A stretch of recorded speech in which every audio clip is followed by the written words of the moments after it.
ہماری مدد کیوں نہیں ہو رہی؟ اس پر بھی ہلاکو خان کا واقعہ، میں پھر میری گفتگو ختم۔ علاء الدین خوارزم مسلمانوں کا بہت بڑا سپہ سالار ہے۔ وہ لاکھوں کی فوج لے کر ہلاکو خان کے مقابلے میں گیا۔ عین جب لڑائی کا موقع آیا تو علاء الدین خوارزم نے اپنی فوج کو واپس بھیج دیا اور خود بھی واپس پلٹ آیا کہ ہم نے نہیں لڑنا ہلاکو خان سے۔ لوگوں نے کہا کہ یہ آپ نے کیا کیا ہے؟ وہ بغداد کی اینٹ سے اینٹ بجانے آیا ہوا ہے اور آپ فوج لے کر واپس آ گئے، کیوں نہیں لڑنا چاہتے؟ توجہ کرنا، ہماری مدد کیوں نہیں ہو رہی؟ علاء الدین خوارزم کہنے لگا کہ میں ہلاکو خان کی فوج کا مقابلہ نہیں کر سکتا۔ اس نے کہا کیوں؟ اس نے کہا جو میں نے سنا نا اور جو میں نے دیکھا تم نے نہیں دیکھا۔ انہوں نے کہا تو نے کیا دیکھا؟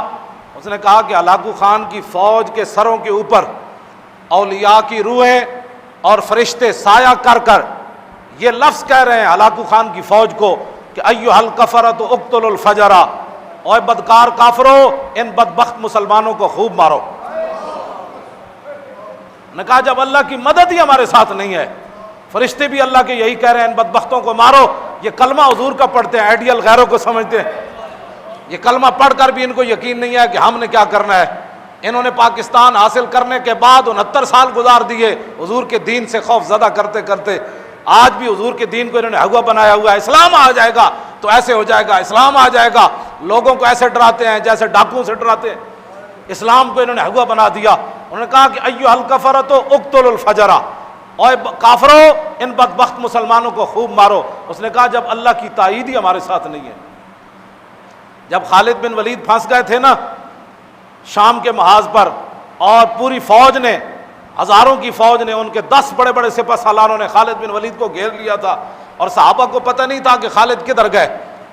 خالد بن ولید تنے تنہا ان کے تعاقب میں نکل کھڑے، انہوں نے پہچان لیا۔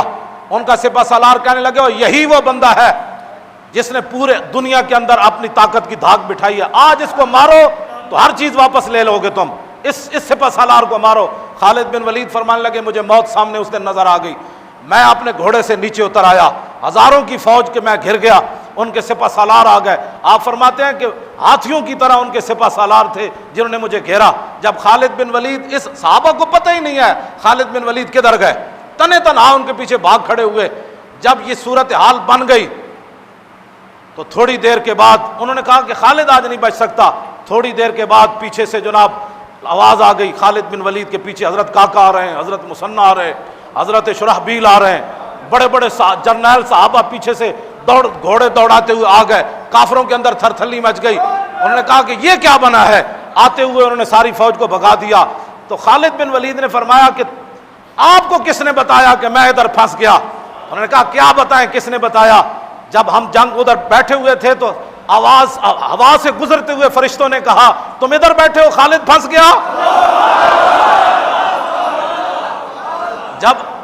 جب اللہ کی تائید ہو تو پھر ہوا میں فرشتے بھی جرنیلوں کو آ کر کہہ دیتے ہیں کہ تم یہاں بیٹھے ہو، خالد ادھر لڑ رہا ہے۔ اور جب اللہ کی تائید ہی نہ ہو اور مسلمان گھر میں بیٹھے اسلام کے خلاف باتیں کرتے ہوں